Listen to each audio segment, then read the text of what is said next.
ప్రియులారా, మీ అందరికీ ప్రభువైన యేసుక్రీస్తు నామమున శుభములు. నేటి ధ్యానము కొరకు హెబ్రీయులకు రాసిన పత్రిక 12వ అధ్యాయము 2వ వచనాన్ని చదువుకుందాం.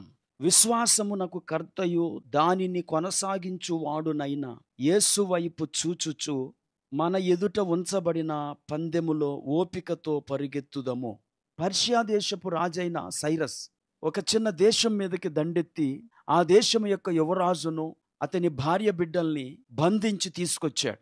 ఈ యువరాజును అతని కుటుంబాన్ని రాజసముఖానికి తీసుకొచ్చి నిలవబెట్టినప్పుడు సైరస్ ఆ యువరాజుతో ఇలాగన్నాడు, నేను నిన్ను విడుదల చేస్తే నీవు నాకేమిస్తావు?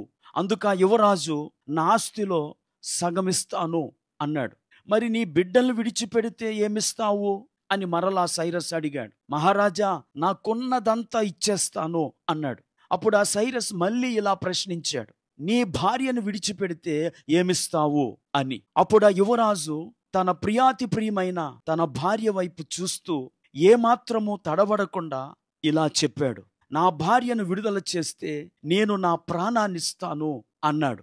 సతీసుతులపై ఆ యువరాజుకు గల ఆదరానికి ప్రేమకు చలించిపోయిన సైరస్ రాజు నష్టపరిహారం ఏమీ లేకుండానే ఆ కుటుంబాన్నంతటిని విడుదల చేశాడు. ఆ తరువాత ఆ కుటుంబము వారి స్వస్థలానికి వెళ్ళాక యువరాజు తన భార్యను ఇలా అడుగుతున్నాడు, ఆ సైరస్ రాజు ఎంత అందంగా ఉన్నాడో కదా అని. అప్పుడు ఆమె, నేను ఆయనను గమనించలేదండి అన్నది. ఎందుకు ప్రియా, నీ చూపులు ఎక్కడున్నాయి అని ప్రశ్నించాడు యువరాజు. అందుకామె, నా కొరకు తన ప్రాణమిస్తానని చెప్పిన నీ మీదనే నా దృష్టి అంతా ఉంది.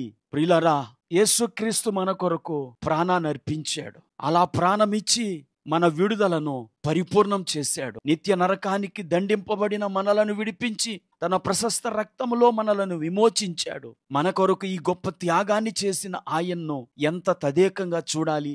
ఈ లోకపు అప్రశస్త వస్తువులతో, అశాశ్వత విషయములతో మురిసిపోకుండా ఆ ప్రభు పైనే దృష్టి పెట్టి మనము ముందుకు సాగాల. అపోస్తలుడైన పౌలు హెబ్రీయులకు రాసిన పత్రికలో ఇదే చెప్తున్నాడు. విశ్వాసమునకు కర్తయు దానిని కొనసాగించువాడునైన యేసు వైపు చూచుచు మీ ప్రయాణాన్ని కొనసాగించండి అని. అటువంటి జీవితాన్ని దేవుడు మనకు దయచేయునుగాక.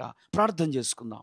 కృపా కనికరము కలిగిన మా తండ్రి, నీకు వందనాలు. ఈరోజు అనేక మంది లోకాన్ని, అప్రశస్తమైన ఈ లోకపు సుఖభోగాల్ని చూస్తూ నిన్ను చూడటం మానేశారు. ఈ వాక్యము ద్వారా మా కొరకు చనిపోయిన నీపై దృష్టి పెట్టి వారి జీవన యానములో ముందుకు సాగుటకు సహాయం చేయమని యేసుక్రీస్తు నామములో ప్రార్థించి వేడుకుంటున్నాం తండ్రి.